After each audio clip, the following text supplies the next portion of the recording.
It took me over 30 years to figure out how to build a curved staircase. I'm gonna teach you in about 10 minutes. All right guys, welcome to our latest build, and this one is kind of a fun one. We are building a set of curved stairs, but it's not just one radius, it's two radiuses coming together at a specific point.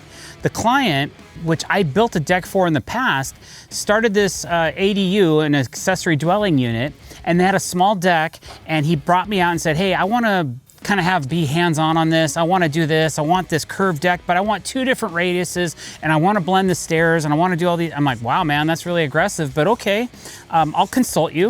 So I started consulting him, and he hired a guy to do the framing, and when it came time to do the stairs, the guy said, I'm out.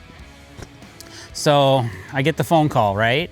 So here we are, we're back at the residence, and it's up to us now to figure out how to build this curved set of stairs. So the first thing I had to do was I had to go to the frame of the deck, and I had to create specific curves. I didn't know what the old radiuses were. We had to figure all that stuff out. One of them, I actually had to put a tape measure on the inside of the house to figure out what size radius the deck was, but it wasn't accurate. It wasn't on point. We had to recut the joists on the frame to give it a specific radius. So what we ended up with was this side of the deck over here has an 11-foot 1-inch radius. Now, if you took a tape measure and you measured from the corner of the house, this is close to the center point of the deck, and I went back and forth, it doesn't work out as the radius. So I opened up this window and I took my tape measure, and we figured out, okay, so from a foot back, we kind of figured we had to have the same measurement from whatever pivot point to this point that matched over to this point, and that also measured over to this point near this post. Where the post is where the deck changes the circumference. It goes from 11-foot 1-inch radius down to like a 58-inch radius. So we had to figure that out, and as a matter of fact, we had to cut back a little bit right here on the inside of the house to keep it true, because the old carpenter, he just made it what he wanted. So it wasn't any rhyme or reason to how this curve went. A true radius here and a true radius there. Why does that matter? Who cares? Why does that matter? Well, the client also wanted surface border, a curved surface border, to flank the outside edge of the deck. So we ended up having to do a true curved surface border. Now, it's really hard to do a surface border if you're going from one radius to a separate radius, or you're gonna put a little wingtip on the outside of the board or something crazy like that. When we're bending, we just want to do one clean bend to get to that radius. That's why we had to create the frame to do the same thing that we want to do with our deck boards, okay? So we have a clean radius to this point, and then the radius changes into a different radius. Now, where those two radiuses meet is right here, right at this point right here. So what we did was we're gonna create a special spot where the deck boards cascade and they waterfall down. And then we're gonna bring this radius to this point and this radius to this point. So it's more like we're building an ellipse or an egg shaped or an oval, right? Instead of a traditional curve or circle. So how did we do that? The first thing we had to do was we had to get the shape of our deck. Once we had the shape of our deck, which is this white board here. Now this is called AZEK. This is a product called Paint Pro. I use it a lot for outside rim joists when I'm doing curves, because it becomes amazingly stable once you start attaching it to a bunch of joists. A lot of people say, well, that's not structural. Well, it doesn't necessarily need to be structural. It just needs to hold its shape really well and hold the ends of the board. You have to keep the ends of the framing from doing this, not so much doing this, okay? So we have accomplished that with our Paint Pro. Now that we had a shape that we liked, we hung some 4x6 pressure treated. We had to put in solid blocking. So you see all the black tape, that's called G tape. That's a waterproof membrane tape that's on top of the flat blocking.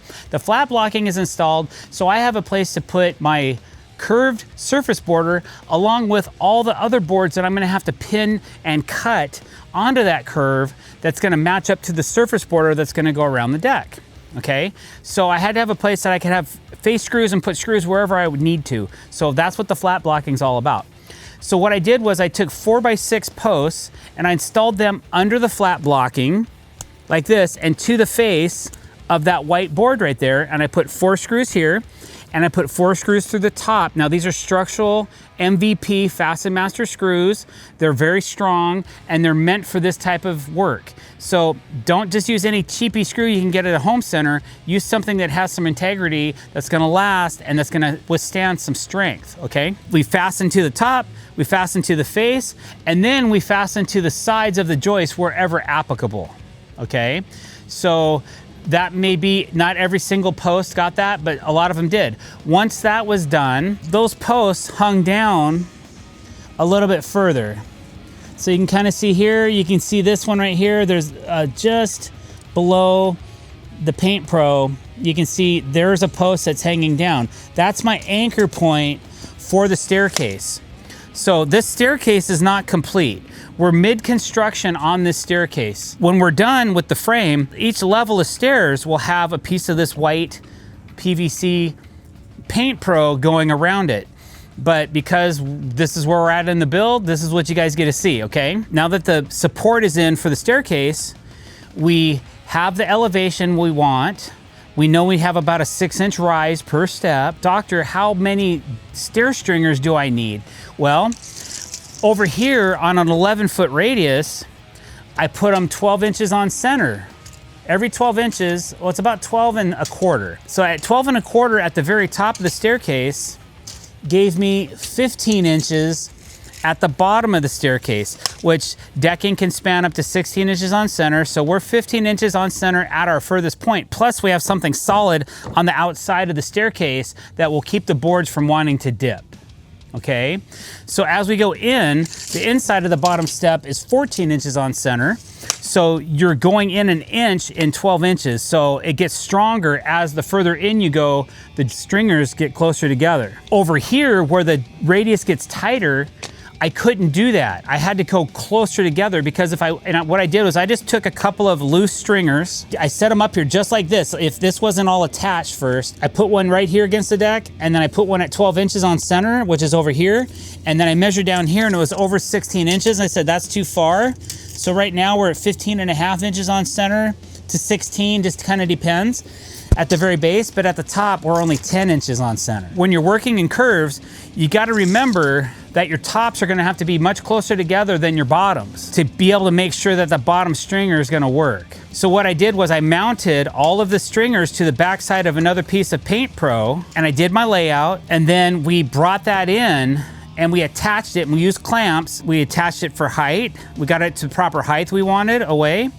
And then we also attached it to the 4x6s. We used Fasten Master headlocks, 2 7/8 inch headlocks to lock this together. The tops are a little looser than the bottoms because if I would have tightened those up too much, it would have tried to have lifted the bottom of the staircase up off the ground. You can actually see there's a little bit of spring right here. Like this one spot in the staircase, we may end up shimming the base a little bit because it's a little bit loose. We also probably will use some construction adhesive and glue these down to the bricks when we're ready to do our final fit and finish before we start covering up with decking. So now that that is done and that we have the shape we like, we're gonna put in our bottom piece of framing that's gonna hold all the ends together. And again, since it's PVC, if it touches the ground, I don't care, it's never gonna rot or decay. One thing, here's a quick tip for you. If you're building stairs and your bottom stair is going onto concrete, consider putting, and it's a wood stringer, consider putting a piece of PVC on the bottom of it to keep it elevated off the ground and to keep moisture from wicking up into the bottom of the staircase. It's probably the most important thing you can do because the first place that your staircase is gonna rot is at the very bottom where it's sitting on the ground. Every time. The bottom stair always rots out first. So if you got anything out of this video, use this tip, okay? It's a good one, guys. Just use PVC, anything to protect the bottom of this staircase.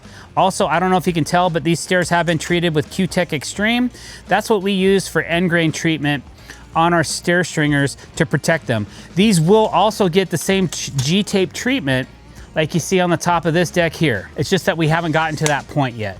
We're getting there, but we're not there yet, all right?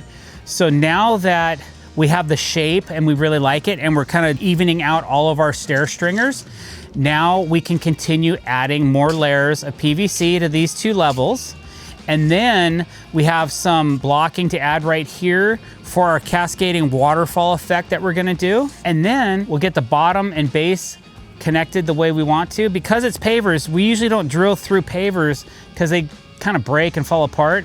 We'll probably just use some construction adhesive. I don't expect that this staircase, once it's completed, it's not gonna really lift. There's a little bit of elevation on it right now. Like, I could probably shim it, but I think if we use the construction adhesive, we can just pick up on this.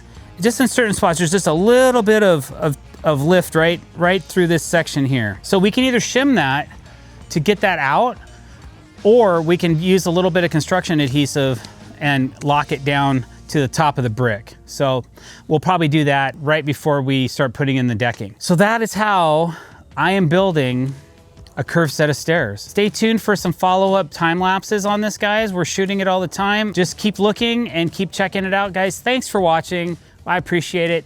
And if you like the video or you think this is a really cool way to build a set of stairs, click that subscribe button and hit the bell icon if you want to be notified when we're putting out new content. All right, guys, thanks for watching and have a great day.